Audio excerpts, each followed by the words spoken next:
There are many flagship phones with a compact form factor these days, and two of the best options are the Pixel 8 and iPhone 15. Both were released around a year ago, and we are awaiting the release of Pixel 9 and iPhone 16, which means these two are likely to get a heavy discount soon. Today I'm going to review them after a year, and to see which one are the better option for you, I am a scientist and app product manager, and together with Daria we went to Salzburg, to the location that the iconic movie of Sound of Music were shot, to also include the camera comparison of the phones. At first glance, they both look very similar dimension-wise. The Pixel 8 has a big camera bump for an ultra-wide and main camera, while the iPhone 15 has a bit nicer design for the camera bump with the same setting. The main difference is the front. The Pixel 8 has a punch hole like other Android phones for selfie camera and a not so great fingerprint scanner in the front, whereas the iPhone 15 has a dynamic island that you can use for face unlock. It is a personal choice whether you prefer face unlock or fingerprint scanner. I think you will get used to both of them and stop thinking about it after a while. From a design perspective, it's definitely subjective, but I really like the colorful design of iPhone 15, especially the pink and light blue editions, which works great with a clear case. Performance-wise, they are both great, not the best, but great. I don't think anyone gets a compact phone for performance or gaming. There is no stuttering on either of them. However, there is a difference. The iPhone 15 has a 60Hz display and the Pixel 8 has a 120Hz displays. On iOS, the 60Hz looks smoother than the Android version of 60Hz, and it's not as big of an issue since I feel animations are better optimized on an iPhone than on Android. On the other hand, I do notice when I go back to these base iPhone models that the animations are not as smooth, and I have to remind myself every time that it is 60Hz display. The 60Hz display is a significant factor in saving battery life in my experience. Even though the iPhone 15's battery capacity is much smaller than the Pixel 8, making it a lighter phone, it actually lasts longer. For example, during the last day of the trip to Salzburg, the Pixel didn't last the whole day, and by the time we got to the return train, I had to use the power bank to top up the battery, while the iPhone still had 20% battery left. That's a big difference. Another reason that Pixel 8 battery drains so fast is the inefficient G3 chipset, which also has two other issues I notice from time to time. Firstly, the reception is not as great as the iPhone 15, especially on a 5G connection, because the iPhone uses a better Qualcomm modem compared to Google.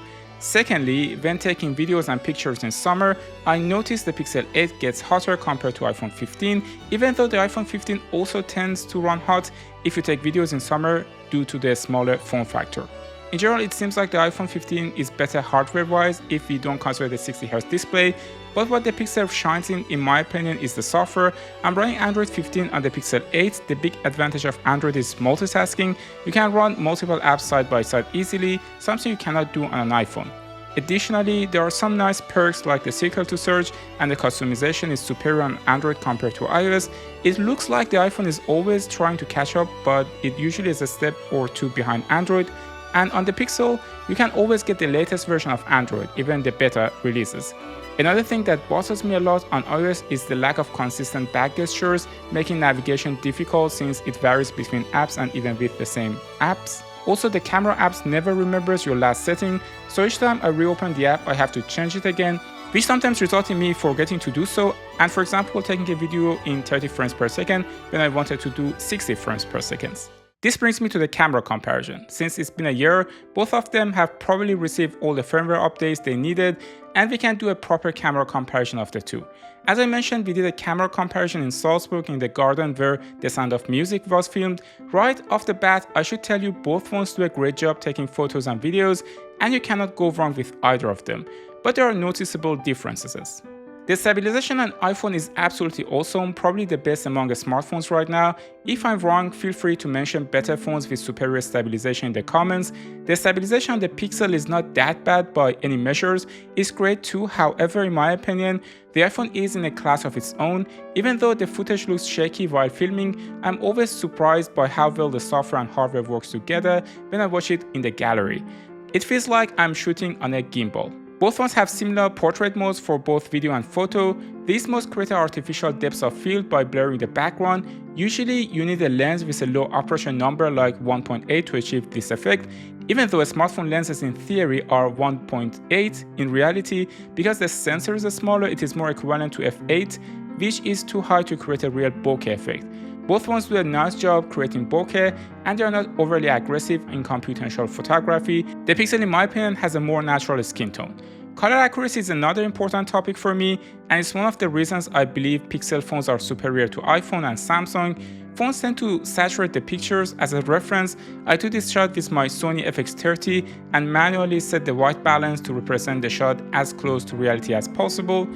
Now you can see the result on the iPhone and Pixel. The original statue of Mozart is orange, not red, and the iPhone completely changed the colors and saturated them too much compared to the Pixel, which represented the colors very accurately. Let's listen to the short clip I made to further compare the color accuracy and check the sound quality of each phone. So this is my favorite snack called Manna. By the way, you probably noticed that the light is flickering. The reason is because the shutter speed is not correct. The shutter speed exactly should be 50 or 25 or 100, so it doesn't flicker because of the European system. And that's why, in my opinion, Samsung phones are a bit better, because you can have a manual mode and put the shutter speed on what you want. Whereas like on iPhone and Pixel, you can't really do that.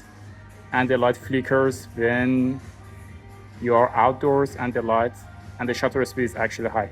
In general, I prefer the sound quality and voice quality on the Pixel compared to the iPhone. I feel the AI works better in the background to reduce noise and boost quality, while on the iPhone, if you are in the loud environment, the sound quality can suffer a bit. Another nice feature on Pixel phone is the AI capabilities. One useful feature is removing objects or people that you don't want in the shot. You can easily take a picture and then, with the Google Photos gallery, remove anyone in the background, while most of these features are software-based and accessible on the iPhone via Google Photos or alternatives like Adobe Lightroom. I appreciate having these options on the phone by default. Most people don't bother to install third-party apps and will only use the default gallery mode. So which one of these two are the right option for you? I think if you are using already an iPhone like iPhone 11, 12 or 13, just buy a new iPhone. If you really want a 120Hz display, buy iPhone 15 Pro or wait for iPhone 16. Maybe the base model in iPhone 16 will have 120Hz display, even though I will doubt it. If you're an Android person, go for Pixel 8. It is half a price, at least in Germany and Austria. Photo-wise, I definitely prefer Pixel 8. The colors are much more accurate, much more natural. A lot of camera channels like Petapixel also always pick Pixel 8 over iPhone and Samsung. Video-wise, I feel like iPhone is doing a much better job. Battery-wise, iPhone is better. Also, temperature-wise, iPhone is better. The other problem is the reception is not always good on Pixel. I especially experience it when I go to rural areas in Germany or Austria or in Europe in general, or I travel by train. This is something I definitely notice from time to time. I have everything from Google One to Motorola to Nexus to Pixel 5, 6, 7, 8.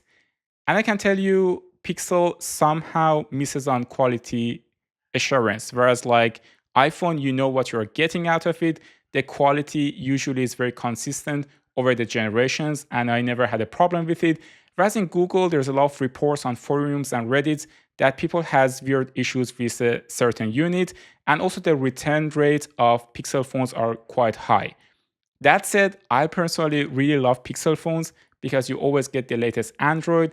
They're really fun, they're really good for software developers, but you cannot go wrong with iPhone 2. The build quality is definitely a step ahead in my personal opinion.